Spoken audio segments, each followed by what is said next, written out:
المكتب التعاوني للدعوة والإرشاد وتوعية الجاليات بخميس مشيط.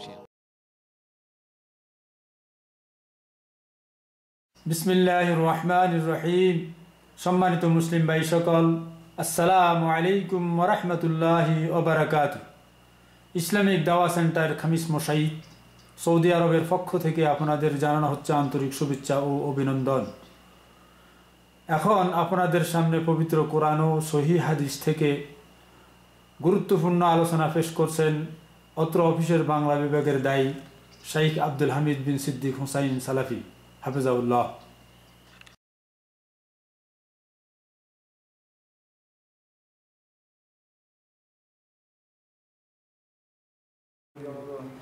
السلام عليكم ورحمة الله وبركاته. وعليكم السلام ورحمة الله. إن الحمد لله وحده والصلاة والسلام على من لا نبي بعده وعلى آله وصحبه ومن والاه أما بعد فأعوذ بالله من الشيطان الرجيم. بسم الله الرحمن الرحيم. القارعة ما القارعة وما أدراك ما القارعة يوم يكون الناس كالفراش المبثوث وتكون الجبال كالعهن المنفوش فأما من ثقلت موازينه فهو في عيشة راضية وأما من خفت موازينه فأمه هاوية وما أدراك ما هي نار حامية. যাবতীয় শুকর আল্লাহ পাকের জন্য, যার বিশেষ মেহেরবানিতে আমরা কিছু সময় আল্লাহ রাব্বুল আলামিনের দ্বীনের আলোচনায় শরীক হতে পারলাম। এর জন্য সবাই বলি আলহামদুলিল্লাহ। আলহামদুলিল্লাহ। অসংখ্য অগণিত দরুদ ও সালাম বর্ষিত হোক আপনার আমার নবী, শ্রেষ্ঠ নবী, বিশ্ব নবী জনাবে মুহাম্মদ রাসূলুল্লাহ সাল্লাল্লাহু আলাইহি ওয়াসাল্লাম। সম্মানিত উপস্থিতি, আজকে আমরা ইনশাআল্লাহ দরসুল কুরআনুল কারীম থেকে সূরাতুল আল কারিআ এর সংক্ষিপ্ত একটু অনুবাদ এবং তাফসীর করব ইনশাআল্লাহ তাআলা। আমরা প্রতি সপ্তাহে আপনাদের এখানে দর্শ করে থাকি আলহামদুলিল্লাহ। এরপর দাওরা হবে, দাওরা ফিস সালাহ, অর্থাৎ নামাজ সংক্রান্ত কোর্স নিয়ে আলোচনা হবে। তা আমরা প্রথমে দরসুল কুরআন পেশ করছি সূরাতুল আল কারিআ থেকে। আল্লাহ রাব্বুল আলামিন আপনাকে আমাকে এই পৃথিবীতে সৃষ্টি করেছেন, একদিন এই পৃথিবী শেষ হয়ে যাবে। কি বলেন ভাই, ঠিক না? ঠিক, পৃথিবী একদিন শেষ হবে না? এবং শেষ হওয়ার পর আবার যে আপনাকে আমাকে পড়তে হবে, এই শেষ হওয়ার আগে কিরকম ঘটনা ঘটবে এ প্রসঙ্গে আল্লাহ রাব্বুল আলামিন একটি সূরা নাযিল করেছেন, সূরাতুল আল কারিআ, যেটাকে বলা হয় মহা বিপদের দিন, মহান কঠিন দিন। আল্লাহ রাব্বুল আলামিন এই সূরাটি প্রসঙ্গে বলতেছেন। সূরাটি নাম হলো আল কারিআ। সূরাটি অবতীর্ণ হয়েছে মক্কাতুল মুকাররমায়। এই সূরাটির মধ্যে 11টি আয়াত রয়েছে।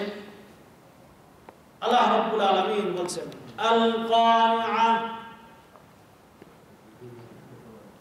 মহাবিপদ, মহাপ্রলয়ঙ্কর, মহাপ্রলয়। মাল কারিআ, মহাপ্রলয়টা কি জিনিস? ওয়ামা আদরাকা মাল কারিআ, হে নবী আপনি কি জানেন এই মহাবিপদটা কি জিনিস? আল্লাহ রাব্বুল আলামিন নিজে জবাব দিয়ে বলছেন ইয়াউমা ইয়াকুনুন নাসু কাল ফারাশিল মাবসুস। ইয়াউমা ইয়াকুনুন নাস, যেদিন লোকজন হয়ে যাবে, লোকজন যেদিন হবে কেমন হবে, কাল ফারাশিল মাবসুস, বিক্ষিপ্ত পঙ্গপালের মতো। ফারাশ মানে পঙ্গপাল, মাবসুস মানে বিক্ষিপ্ত।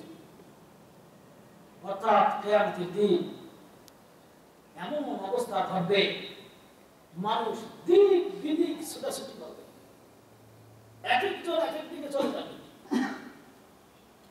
কেউ কোন সমান্তরাল পথে চলছে না, ছুটাছুটি করতেছে, দৌড় যাওয়া, আল্লাহু আকবার। কে কোথায় যাচ্ছে কোনো ঠিক ঠিকানা থাকবে না। আল্লাহ বলতেছেন কাল ফারাশিল মাবসুস, বিক্ষিপ্ত পঙ্গপালের মতো লোকজন যেদিন ছুটাছুটি করবে সেদিনই হবে মহা বিপদের দিন। কি বলে ঠিক না? মহা বিপদ যখন মনে করেন কোন এক জায়গায় আগুন লেগেছে, মানুষ ছুটাছুটি করতেছে এদিক সেদিক, কে কোথায় যাবে ইয়াত্তালি, সবাই চাইবে নিজেকে বাঁচানোর জন্য। কিয়ামতের দিন এমন অবস্থা ঘটবে, প্রত্যেকটা মানুষ চাবে সে নিজেকে কেমন করে রক্ষা করবে, কেমন করে সে নিজেকে বাঁচাবে। এই জিনিসটি মানুষ খুব করে নিজের মন থেকে চাইবে। আল্লাহ রাব্বুল আলামিন সেদিন বলতেছেন এই মহাপ্রলয়ের দিন, যেদিন মানুষ বিক্ষিপ্ত অবস্থায় হবে, শুধু তাই নয়, ওয়াতাকুনুল জিবালু কাল'ইহনিল মানফুস, আর ওই পাহাড়গুলি, যে বিশাল পাহাড়কে আল্লাহ রাব্বুল আলামিন সৃষ্টি করেছেন এই জমিনের উপরে জমিনকে ঠিক রাখার জন্য, সেই পাহাড়গুলি কেমন হবে? কাল'ইহনিল মানফুস, ধুনিত রঙিন তুলার মতো সে পড়তে থাকবে। যদি কোনো তুলা কতগুলি মানুষ ধনু মানে কি করে ডাইনে পিটায়, পিটানোর পর কি হয়, কিছু কিছু তুলা আছে একে উপরে উঠতে থাকে, রঙিন, অনেক উপরে যখন উঠে রং বেরঙের মতো দেখায়, খুব চিকন অবস্থা হয়ে যায়, কিছু দূর যাওয়ার পর দেখা যায়। কি বলে ঠিক না? আল্লাহ রাব্বুল আলামিন বলতেছেন ওয়াতাকুনুল জিবাল, ওই পাহাড় হবে কাল'ইহনিল মানফুস, ধুনিত রঙিন তুলার মতো। এই পাহাড়গুলো উড়ে চলবে। আল্লাহু আকবার। চিন্তা করছেন ভাই, এই যে আমরা এখানে মাহাইল যখন নামি, সুড়ঙ্গ পথ দেখেছেন, পাহাড়ের ভেতর দিয়ে কেটে রাস্তা তৈরি করেছে, কি বিশাল বিশাল পাহাড়, পাথরের পাহাড়, কিভাবে যে কেটেছে। আল্লাহ রাব্বুল আলামিন মানুষকে এই ক্ষমতা দিয়েছেন, বলেন সুবহানাল্লাহ। তাহলে আল্লাহর কত ক্ষমতা! আল্লাহু আকবার। সেই বিশাল পাহাড় উড়তে থাকবে। আল্লাহু আকবার। কি মনে করেন ভাই? আল্লাহু আকবার, আল্লাহু আকবার। সেই কঠিন দিনে আপনাকে আমাকে বাঁচতে হলে কি করতে হবে? আমল ঠিক করতে হবে। কি করতে হবে? আমল ঠিক করতে হবে। আল্লাহ রাব্বুল আলামিন বলতেছেন এই কঠিন বিপদের দিনে ওই সমস্ত লোকদের নিষ্কৃতি আছে, ওই সমস্ত লোকদের জন্য সুসংবাদ আছে, ওই সমস্ত লোকদের জন্য খুশখবরি আছে। কাদের?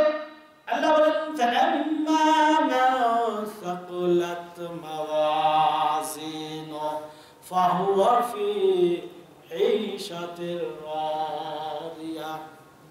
ফাআম্মা মান সাকুলাত মাওয়াজিনু, এই কঠিন বিপদের দিনে যে সমস্ত মানুষের নেকির পাল্লা ভারী হয়ে যাবে, অর্থাৎ যে সমস্ত লোক ভালো আমল বেশি করে করবে তাদের নেকির পাল্লাটা ভারী হয়ে যাবে।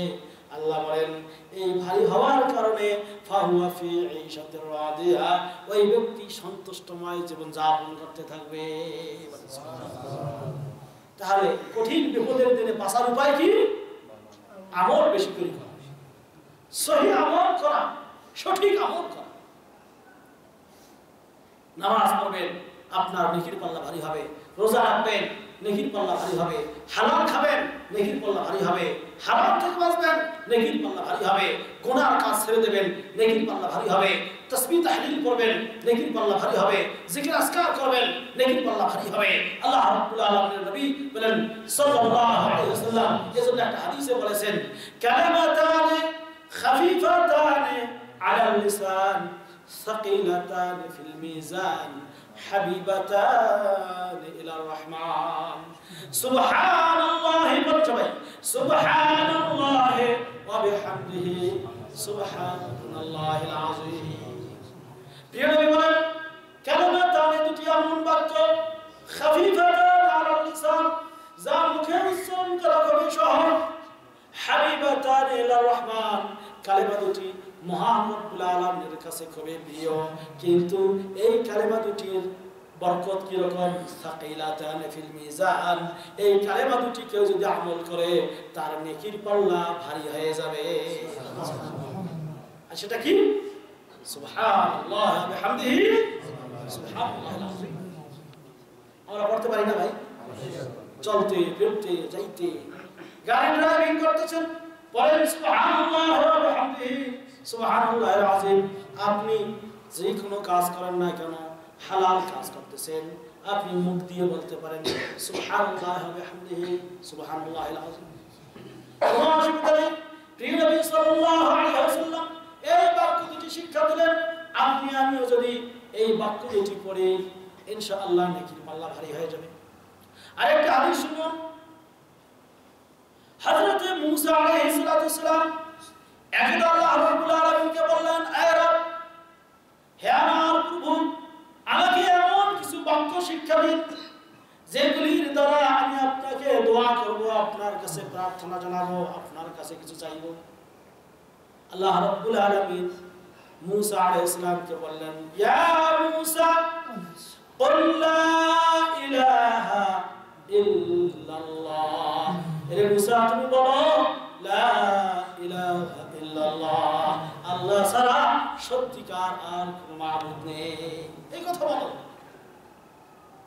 মুসা আলাইহিস সালাম বললেন ইয়া রব কুল্লু ইবাদিকা ইয়াকুলুনা হাযা হে আমার প্রভু তোমার সব বান্দাই তো এই লা ইলাহা ইল্লাল্লাহ কালেমাটি পড়ে আমি এর চেয়ে আরো বেশি কিছু বলতে চাই শুনতে চাই শিখতে চাই আল্লাহ রাব্বুল আলামিন তখন বলেন ইয়া মুসা তুমি কি জানো এই লা ইলাহা ইল্লাল্লাহর ফজিলত কি রকম বরকত কি রকম শুনো লাউ আন্নাস সামাওয়াতি সাব ওয়াল আরদি ওয়া আমিরুহুন্না বিগাইরি ফি কিফা ওয়া লা ইলাহা ইল্লাল্লাহ ফি কিফা ফামালাত লা ইলাহা ইল্লাল্লাহ প্রিয় নবী বললেন যে আল্লাহ রাব্বুল আলামিন মুসা আলাইহিস সালামকে বলেছিলেন হে মুসা শুনে রাখো যদি সাত আসমান আর সাত জমিন আর এর মাঝে যা কিছু আছে সব কিছু আমি আল্লাহ রাব্বুল আলামিন বাদ দিয়ে যদি এক পাল্লায় রাখা হয়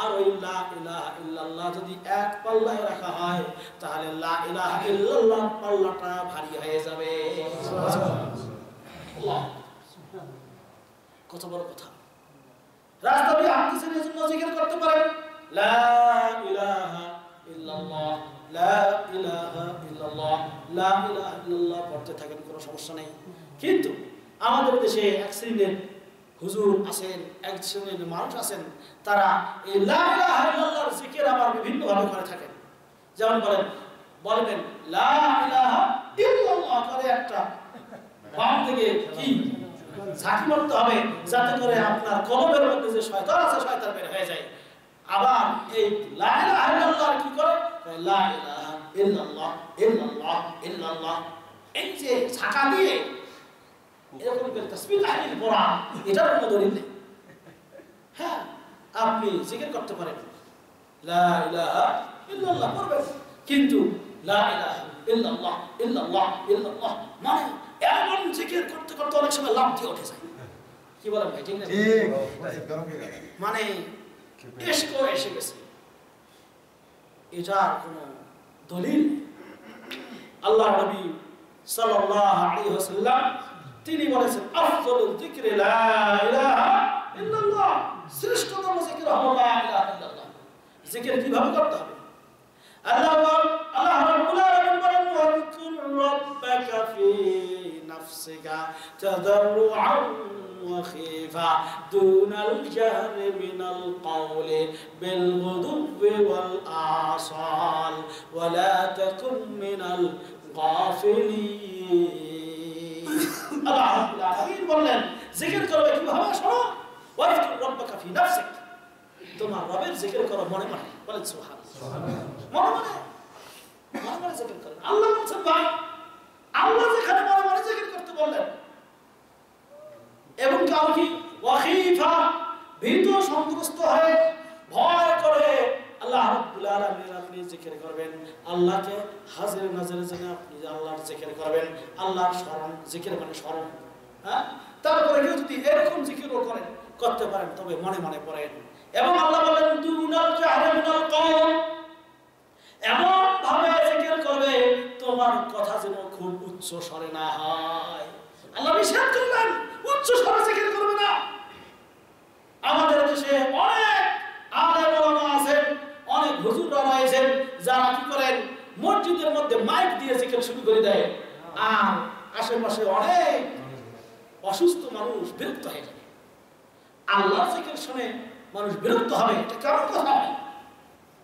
আল্লাহর জিকির শুনে তো মানুষের দেহ মন হওয়ার কথা কিন্তু আল্লাহ নিষেধ করেছেন না এরকম জোরে তুমি জিকির করবে না আল্লাহ রাব্বুল আলামিন নিষেধ করেছেন দুনাল জাহরি মিনাল কওল বিল গুদুবি ওয়াল আসাল সকাল বিকেল আল্লাহর স্মরণ করো বেশি বেশি করে ওয়ালা তাকুন মিনাল গাফিলিন এবং গাফিল লোকদের অন্তর্ভুক্ত হইও না তাহলে আল্লাহর জিকির করতে হবে কি মনে মনে আল্লাহ নবী সাল্লাল্লাহু আলাইহি ওয়াসাল্লাম বললেন মুসা আলাইহিস সালামকে আল্লাহ শিক্ষা দিলেন তুমি এই জিকির করো লা ইলাহা ইল্লাল্লাহ এই জিকির যদি করো তোমার নেকির পাল্লা ভারী হবে নেকির পাল্লা কি হবে এরকম আরেকটি হাদিস রয়েছে হাদিসুল বিতাকা বলা হয় কিয়ামতের দিন আল্লাহ রাব্বুল আলামিন এক ব্যক্তিকে নিয়ে আসবেন যেই ব্যক্তি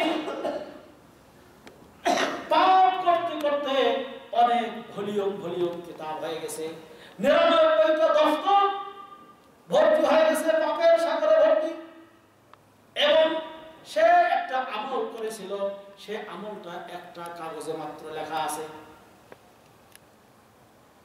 কিয়ামতের দিন আল্লাহ রাব্বুল আলামিন লোকটাকে ডাকবেন বলবেন তুমি আমার জন্য কি করেছো বলবে আল্লাহ আমি তো কিছুই করতে পারি নাই আমার বেশি তো পাপ হয়েছিল আল্লাহ রাব্বুল আলামিন বলবেন ঠিক আছে তোমার পাপ কি ছিল আমি তো জানি এই 99টা ভলিউম কিতাব যে লেখা আছে বড় বড় এই খাতাগুলির মধ্যে যে তোমার পাপের ফিরিস্তি লেখা আছে কিন্তু তোমার একটা ভালো আমল আমার কাছে সংগৃহীত আছে সেটা এই কাগজটির মধ্যে রয়েছে লোকটি কাগজটি দেখে বলবেন হে আল্লাহ 99টা ভলিউম পাপের কিতাব আর একটা মাত্র কাগজ কি বরাবর হতে পারে কি সমান হতে পারে নাকি এত অবাক হচ্ছে আল্লাহ রাব্বুল আলামিন বলেন ঠিক আছে নিয়ে আসো ওজন করে দেখি ওজন যখন করবে 99টা পাপের ভলিউম এক পাল্লায় রাখবেন আর ওই কাগজটার মধ্যে যে আমলটা তার লেখা আছে ওটা এক পাল্লায় রাখা হবে একটি কাগজের ওজন এত হবে 99টা পাপের ভলিউম কিতাবকে সেটাকে উপরে উঠে ফেলবে অর্থাৎ একটা কাগজের ওজন আল্লাহ রাব্বুল আলামিন খুব বেশি করে দেবে সুবহানাল্লাহ দেখা হবে কি আছে সেখানে হাদিসুল বিতাকা বলা হয় ওই বিতাকা ওই কাগজটির মধ্যে লেখা আছে কি লা ইলাহা ইল্লাল্লাহ আশহাদু আল্লা ইলাহা ইল্লাল্লাহ আমি সাক্ষ্য দিচ্ছি আল্লাহ ছাড়া সত্যিকার কোনো মাবুদ নেই উপাস্য নেই এই জিনিসটি লেখা রয়েছে বলেছে তাহলে এই লা ইলাহা ইল্লাল্লাহ এর মর্যাদা কত বিশাল এবং কত বড় সারা পৃথিবীতে এই লা ইলাহা ইল্লাল্লাহকে প্রতিষ্ঠা করার জন্য মহান রব্বুল আলামিন যুগে যুগে অসংখ্য নবী এবং রাসূলকে প্রেরণ করেছিলেন বলেছিলেন বলো আশহাদু আল্লা ইলাহা ইল্লাল্লাহ আমি সাক্ষ্য দিচ্ছি আল্লাহ ছাড়া সত্যিকার কোনো উপাস্য নেই কোনো মাবুদ নেই কোনো মাবুদে হক সত্যিকারের উপাস্য আর কেউ নেই ইবাদত করার যোগ্য হকদার একমাত্র আল্লাহ রাব্বুল আলামিন ছাড়া আর কেউ নেই বলেন সুবহানাল্লাহ সম্মানিত বন্ধুগণ তা আমরা বলতেছিলাম যে মানুষ কিভাবে তার আমল বর্ধিত করতে পারে। আপনি যত ভালো কাজ করবেন আপনার নেকির পাল্লা তত কি হবে? ভারী হবে। আসুন আমরা আমাদের নেকির পাল্লা ভারী করার আমলগুলি আরো বেশি বেশি করে করার চেষ্টা করি। বলেন আমিন। সম্মানিত বন্ধুগণ, মনে করবেন না শুধু আমি নামাজ কালাম কিছুই পড়বো না, শুধু লা ইলাহা ইল্লাল্লাহ পড়বো, তাহলে তো হইল না। লা ইলাহা ইল্লাল্লাহ কিছু শর্ত আছে, লা ইলাহা ইল্লাল্লাহ কিছু শরায়াত রয়েছে, লা ইলাহা ইল্লাল্লাহ কিছু বিধিবিধান আছে। এই লা ইলাহা ইল্লাল্লাহ পড়লেন মানে আপনি নামাজ পড়বেন, লা ইলাহা ইল্লাল্লাহ আপনি আমল করবেন মানে আপনি সালাত আদা করবেন, সিয়াম পালন করবেন, রোজা রাখবেন, হজ করবেন, যাকাত দেবেন, সত্য কথা বলবেন, সৎ পথে চলবেন, আল্লাহ রাব্বুল আলামিনের দ্বীনের উপর অবিচল থাকবেন। এই লা ইলাহা ইল্লাল্লাহ এটা হলো চাহিদা। শুধু লা ইলাহা ইল্লাল্লাহ মুখে যদি উচ্চারণ করেন আর এটা অন্তর দিয়ে বিশ্বাস না করেন তাহলে কিন্তু কোনো কাজ হবে না। সম্মানিত বন্ধুগণ, যাই তাহলে কারা কিয়ামতের দিন কঠিন বিপদের দিন নিষ্কৃতি লাভ করবে? যাদের আমলনামা কি হবে? তারা কোথায় থাকবে? আল্লাহ বলেন ফাওয়া ফি আইশাতির রাদিয়া, তারা সন্তুষ্টময় জীবন যাপন করতে থাকবে। ওয়া আম্মা মান খাফফাত মাওয়াজিনু, পক্ষান্তরে যার আমলনামা হালকা হয়ে যাবে, হালকা হবে অর্থাৎ আপনার আমলনামার ওজনটা কম হয়ে যাবে, গুনার পাল্লা ভারী হবে আর ভালো কাজের পাল্লা হালকা হয়ে যাবে। এমন যার অবস্থা হবে আল্লাহ বলেন ফাউম্মুহু হাবিয়া, তার ঠিকানা হবে হাবিয়া দোজখ। দোজখের একটা নাম হলো হাবিয়া, অর্থাৎ হাবিয়া মানে গভীর গর্ত যেখানে তাকে নিক্ষেপ করা হবে। মা উম্মু মানে কি? মা, মায়ের কোলে যেমন সন্তান খুব সুন্দর করে ঘুমিয়ে যায়, মা যেমন কোলে নিয়ে নেয়, ওই রকম ওই লোকটাকে জাহান্নামের আগুন কোলে নিয়ে নেয়। ফাউম্মুহু হাবিয়া, তার ঠিকানা হবে হাবিয়া দোজখ। ওয়া মা আদরাকা মা হিয়া, আপনি কি জানেন ওই হাবিয়া দোজখটা কি? জাহান্নামের নাম কয়টা? 7টা। আর বেহেশত কয়টা? 8টা। জাহান্নামের নাম সাঈদ, সাকার, হাবিয়া, হুতামা, লাযা, আর একটা জাহিম, জাহান্নাম। জাহিম, জাহান্নাম, সাঈদ, সাকার, হাবিয়া, হুতামা, লাযা, এই 7টি হলো জাহান্নামের নাম। আ'আযানাল্লাহু মিনহুম জামিয়া, আল্লাহ আমাদের সবাইকে সমস্ত প্রকার জাহান্নাম থেকে বাঁচান। বলেন আমিন। আল্লাহুম্মা আজরিনা মিনান নার। আমিন। আল্লাহুম্মা আজরিনা মিনান নার। আমিন। আল্লাহুম্মা আজরিনা মিনান নার। সম্মানিত বন্ধুগণ, এরপরে আল্লাহ বলতেছেন এই হাবিয়া দোজখটা কি তুমি কি জানো? ওয়া মা আদরাকা মা হিয়া, হে নবী আপনি কি জানেন হাবিয়া দোজখটা কি? নারুন হামিয়া, জ্বলন্ত আগুন, দগদগ করে যে আগুন জ্বলবে, সেই জাহান্নামের মধ্যে নিক্ষেপ করা হবে তাদেরকে যাদের আমলনামা হালকা। সম্মানিত বন্ধুগণ, এই জাহান্নামটা কি রকম?